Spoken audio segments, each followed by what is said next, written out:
ओम नमः शिवाय. हर हर महादेव. भगवान भोलेनाथांच्या कृपेने तुमच्या सर्व इच्छा मनोकामना पूर्ण हो. कैलासावर मंद मंद वारे वाहत होते आणि त्या दिव्य वातावरणातून महादेव ध्यानातून उठले आणि माता पार्वतीला म्हणाले, माझी ही कथा मनुष्याच्या समोर जाणं म्हणजे मोठ्या संकटातून सुटका होणं. त्यामुळे ही मौल्यवान वेळ त्यांनी हातातून घालवू नये. आज मी जी कथा सांगणार आहे ती फक्त एक कथा नाही, ही माझ्या कृपेचा दरवाजा उघडणारी गुरु किल्ली आहे. जो ही कथा शेवटपर्यंत ऐकेल त्याची कोटी कोटी पापं जळून जातील. त्यांच्या जीवनात असा बदल होईल की ज्यांनी त्याला कधी कधी कमी लेखलं, अपमानित केलं, सोडून दिलं, तीच लोक त्याच्याकडे आदराने वळतील. जो मनुष्य ही कथा ऐकेल त्याच्या सर्व अडचणी, मोठे दोष, संकट माझ्या त्रिशूलाच्या एका स्पर्शाने नष्ट होतील. गरिबी दूर होईल, चिंता वितळून जातील आणि नशिबाचे फासे बदलतील. जे तुला सतवतात, तुझ्या पाठीमागे बोलतात, तुझं मन दुखवतात, त्यांना शिक्षा मी स्वतः देईन. पण ही कथा अर्धवट सोडणाऱ्याला तिचा एकही थेंब अमृत मिळणार नाही. कारण पूर्ण कथा ऐकणाऱ्यालाच मी माझा आशीर्वाद देतो आणि तो आशीर्वाद इतका सामर्थ्यवान असतो की लोक त्याचा मोल सोन्याने मोजू शकत नाही. तर ध्यानपूर्वक ऐका, कारण मी तुमच्या आत्म्यात शांती, तुमच्या मनात स्थैर्य आणि तुमच्या जीवनात यश रोवणार आहे. महादेवांची कृपा प्राप्त करण्यासाठी आजच कथा लाईक करून कमेंट बॉक्समध्ये हर हर महादेव जरूर लिहा. तसेच चॅनलवरती नवीन असाल तर चॅनलला सबस्क्राईब करायला विसरू नका. हिमालयाच्या उंच शिखरावर वसलेल्या कैलास पर्वतावर त्या दिवशी विलक्षण शांतता पसरली होती. बर्फाच्छादित पर्वतांवरून वाहणारा मंद वारा वातावरण अधिकच पवित्र बनवत होता. भगवान शंकर गहन ध्यानातून बाहेर आले. त्यांच्या मुखावर तेज आणि डोळ्यात अपरंपार करुणा होती. माता पार्वतीने प्रेमाने विचारले, प्रभू, या पृथ्वीवर लाखो लोक तुमची पूजा करतात, तुमचे नाव घेतात, व्रत करतात, पण तुमची खरी कृपा कोणावर होते? महादेव मंद स्मित करत म्हणाले, हे पार्वती, फक्त पूजा, जप आणि अभिषेक केल्याने माझी कृपा मिळत नाही. जो दुसऱ्यांच्या दुःखात उभा राहतो, जो दयाळूपणा दाखवतो, जो निस्वार्थ भावाने सेवा करतो, तोच माझ्या हृदयात स्थान मिळवतो. त्यानंतर महादेव पृथ्वीकडे पाहू लागले. एका छोट्याशा गावात त्यांची नजर स्थिरावली. त्या गावात हरिदास नावाचा एक गरीब चर्मकार राहत होता. त्याची परिस्थिती अत्यंत बिकट होती. गावाच्या चौकात झाडाखाली बसून तो लोकांच्या चपला आणि बुटांची दुरुस्ती करायचा. दिवसभर कष्ट करूनही त्याला 2 वेळचं जेवण मिळेल याची खात्री नसायची. अनेकदा तो स्वतः उपाशी राहून पत्नी आणि मुलांना अन्न द्यायचा, पण त्याच्या मनात कोणाविषयीही राग नव्हता. त्याच्या ओठांवरती नेहमी ओम नमः शिवाय, हर हर महादेव, हर हर महादेव हेच नाव असायचे. श्रावण महिना सुरू झाला.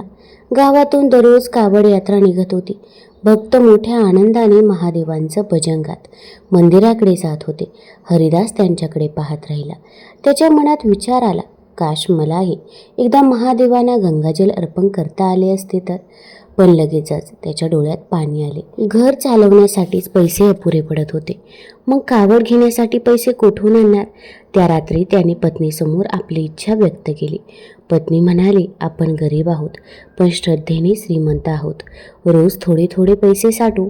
एक दिवस नक्कीच तुमची इच्छा पूर्ण होईल. दुसऱ्या दिवशी हरिदासने बाजारातून एक छोटी मातीची गुल्लक आणली. त्या दिवसापासून रोजच्या कमाईतून 1-2 नाणी तो त्यात टाकू लागला. त्याची पत्नीही घर खर्चातून थोडी बचत करून त्यात पैसे जमा करू लागली. दिवस गेले, महिने गेले, 1 वर्ष पूर्ण झाले. पुन्हा श्रावण महिना आला. हरिदासने आनंदाने गुल्लक फोडली. त्यात कावड घेण्यासाठी पुरेसे पैसे जमा झाले होते.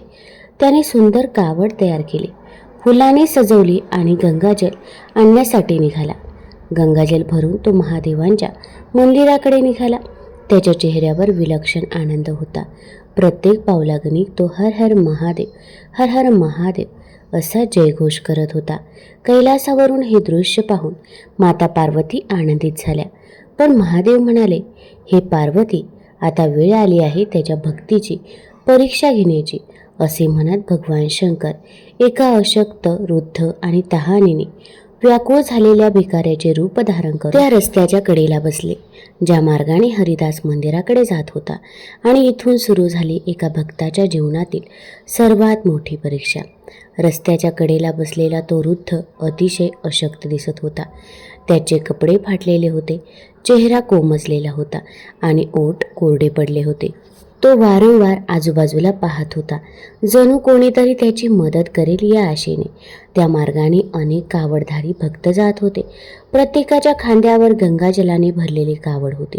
वृद्ध त्यांना हात जोडून विनवणी करत होता, बाळांनो, मला खूप तहान लागली आहे. कृपा करून थोडंसं पाणी द्या. माझा जीव व्याकुळ झाला आहे. पण बहुतेक लोक त्याच्याकडे दुर्लक्ष करून पुढे निघून जात होते. कोणी म्हणाले, हे पाणी महादेवांसाठी आहे. कोणी म्हणाले, जर हे पाणी तुला दिलं तर आमचा अभिषेक अपूर्ण राहील. कोणी तर त्याला वेडा समजून हसतही होते. वृद्ध शांतपणे सगळं पाहत होता. थोड्याच वेळात हरिदास तिथे आला. त्याच्या मुखातून ओम नमः शिवाय, ओम नमः शिवाय, हर हर महादेव, हर हर महादेव चा अखंड जप सुरू होता. वृद्धाने त्यालाही थांबवले. बाळा, माझी एक विनंती आहे. मला थोडंसं पाणी देशील का? तहानेने माझा जीव जात आहे. हे ऐकून हरिदास थबकला. त्याने आपल्या कावडीकडे पाहिले.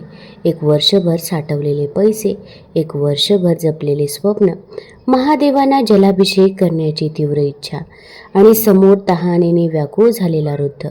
त्याच्या मनात संघर्ष सुरू झाला. जर मी हे पाणी दिलं तर माझा अभिषेक होणार नाही, पण जर दिलं नाही तर कदाचित या वृद्धाचा जीव जाईल. क्षणभर त्याने डोळे मिटले आणि लगेच त्याच्या मनात एक विचार चमकून गेला. महादेवांना पाणी अर्पण करण्यापेक्षा एका जीवाचे प्राण वाचवणे अधिक मोठे पुण्य नाही का? त्याने कावड खाली ठेवली. वृद्धाजवळ जाऊन प्रेमाने म्हणाला, बाबा, हे पाणी मी महादेवांसाठी घेऊन चाललो होतो, पण आज मला वाटतं तुमची तहान भागवणं हेच माझ्यासाठी सर्वात मोठं पूजन आहे. असं म्हणत त्याने संपूर्ण कावडीतील पाणी त्या वृद्धाला पाजलं. वृद्धाच्या चेहऱ्यावरती समाधान झळकू लागलं. त्यांच्या डोळ्यात एक वेगळंच तेज दिसू लागलं. हरिदासने नम्रपणे हात जोडले. बाबा, आता मी घरी परत जातो. यावर्षी माझा अभिषेक राहिला, पण पुढच्या वर्षी पुन्हा प्रयत्न करेन. हे ऐकून वृद्ध हसले. बाळा, तू निराश होऊ नकोस. आज तू जे केलं आहेस त्याचा तुला योग्य मोबदला मिळेल. असे म्हणत त्यांनी आपल्या जवळची काही बेलपत्र काढले. ही घे, घरी घेऊन जा आणि एका मातीच्या भांड्यात ठेव. आज रात्री पूजा करून ते भांडे देवघरात ठेव. उद्या सूर्योदय झाल्यावरती ते उघड. हरिदासला काहीच समजलं नाही, पण त्याने आदराने ती बेलपत्र घेतली, वृद्धाला नमस्कार केला आणि घरी परतला. कैलासावर माता पार्वती हे दृश्य पाहून आनंदित झाल्या. त्या म्हणाल्या, प्रभू, तुमच्या भक्ताने तर स्वतःची इच्छा बाजूला ठेवून एका अनोळखी माणसाचा जीव वाचवला. महादेव स्मित हास्य करत म्हणाले, हे पार्वती, म्हणूनच हा माझा खरा भक्त आहे. ज्याला प्रत्येक जीवामध्ये ईश्वर दिसतो तोच माझ्या कृपेचा अधिकारी असतो. त्या रात्री हरिदासने पत्नीला घडलेली सर्व घटना सांगितली. दोघांनीही श्रद्धेने त्या बेलपत्रांची पूजा केली आणि मातीचे भांडे देवघरात ठेवले. पण त्यांना अजिबात कल्पना नव्हती की दुसऱ्या दिवशी सकाळी त्यांच्या आयुष्याचा संपूर्ण मार्गच बदलणार होता. सकाळ होताच हरिदास आणि त्याची पत्नी लवकर उठले. स्नान करून त्याने देवघरात दिवा लावला आणि श्रद्धेने त्या मातीच्या भांड्याची पूजा केली. दोघांच्या मनात उत्सुकता होती. त्या वृद्धाने दिलेल्या बेलपत्रांमध्ये असे काय विशेष असेल? हरिदासने हळूहळू भांड्याचे झाकण उघडले आणि पुढच्याच क्षणी तो स्तब्ध झाला. भांड्यातील बेलपत्रे अदृश्य झाली होते. त्यांच्या जागी चमचमणाऱ्या सुवर्ण मुद्रा भरलेल्या होत्या. क्षणभर दोघांनाही विश्वास बसला नाही. त्यांच्या डोळ्यात आनंदाश्रू तरळले. हरिदास म्हणाला, हे साधे वृद्ध नव्हते, हे नक्कीच माझे भोलेनाथ होते. दोघांनीही हात जोडून महादेवांचे आभार मानले. काही दिवसांनी त्या सुवर्ण मुद्रांच्या साह्याने हरिदासने स्वतःचे छोटे दुकान सुरू केले. त्याचा प्रामाणिक स्वभाव आणि मेहनत यामुळे दुकानाची भरभराट होऊ लागली. काळ जसजसा पुढे सरकत गेला तसतसे त्याचे आयुष्य बदलू लागले. पण एक गोष्ट मात्र बदलली नाही, त्याची भक्ती. पूर्वीप्रमाणेच तो दररोज महादेवांचे नामस्मरण करत राहिला. हरिदासचा मोठा भाऊ रघुनाथ आधीपासूनच श्रीमंत होता. जेव्हा त्याने हरिदासची प्रगती पाहिली तेव्हा त्याला आनंद होण्याऐवजी मत्सर वाटू लागला. हा कालपर्यंत गरीब होता, आज अचानक एवढा श्रीमंत कसा झाला? तो मनात विचार करू लागला. हळूहळू मत्सराने त्याचे मन व्यापले. एक दिवस त्याने गावात अफवा पसरवली की हरिदासने चोरी केली आहे. माझ्या दुकानातील पैसा आणि माल चोरून त्याने स्वतःचा व्यवसाय सुरू केला आहे. ही बातमी संपूर्ण गावभर पसरली. गावकरी हरिदासकडे संशयाने पाहू लागले. हरिदासने सर्वांना सत्य सांगितले. त्याने वृद्धाची भेट, बेलपत्रे आणि महादेवांच्या कृपेची कथा सांगितली. पण कोणीही त्याच्यावरती विश्वास ठेवला नाही. लोक हसू लागले. असं कधी होतं का? देव स्वतः येऊन मदत करतो का? हा खोटं बोलत आहे. हे ऐकून हरिदासचे हृदय तुटले. त्याने कधी कोणाचे वाईट केलं नव्हतं, तरीही त्याला चोर ठरवलं होतं. शेवटी गावात पंचायत बोलवण्यात आली. रघुनाथने सर्वांसमोर हरिदासवर आरोप केले. हरिदास डोळ्यात अश्रू घेऊन उभा होता. त्याच्याकडे स्वतःला निर्दोष सिद्ध करण्यासाठी कोणताही पुरावा नव्हता. त्याने मनोमन महादेवांना हाक मारली, प्रभू, सत्य तुमच्याशिवाय कोण जाणतो? आता तुम्हीच माझे रक्षण करा. हरिदासची प्रार्थना पूर्ण होताच आकाशात विजा चमकल्या. जोरदार वारा सुटला. संपूर्ण पंचायत स्तब्ध झाली आणि त्या ठिकाणी दिव्य तेज प्रकट झाले. त्या तेजातून साक्षात भगवान महादेव प्रकट झाले. सर्व गावकरी थरथर कापू लागले. महादेवांचा आवाज घुमला, माझ्या भक्ताला चोर म्हणण्याचे धाडस कोणी केले? संपूर्ण गाव नतमस्तक झाले. महादेव पुढे म्हणाले, हरिदास निर्दोष आहे. त्याने कोणाचीही चोरी केलेली नाही. त्याच्याकडे जे काही आहे ते माझ्या कृपेने प्राप्त झाले आहे. हे ऐकता सर्व लोक लज्जित झाले. रघुनाथ भयाने थरथर कापू लागला. महादेव म्हणाले, ज्याला आपल्या भावाची प्रगती सहन होत नाही तो सर्वात गरीब माणूस असतो. संपत्ती असूनही ज्याच्या मनात मत्सर आहे तो खरा दरिद्री आहे. रघुनाथ रडू लागला.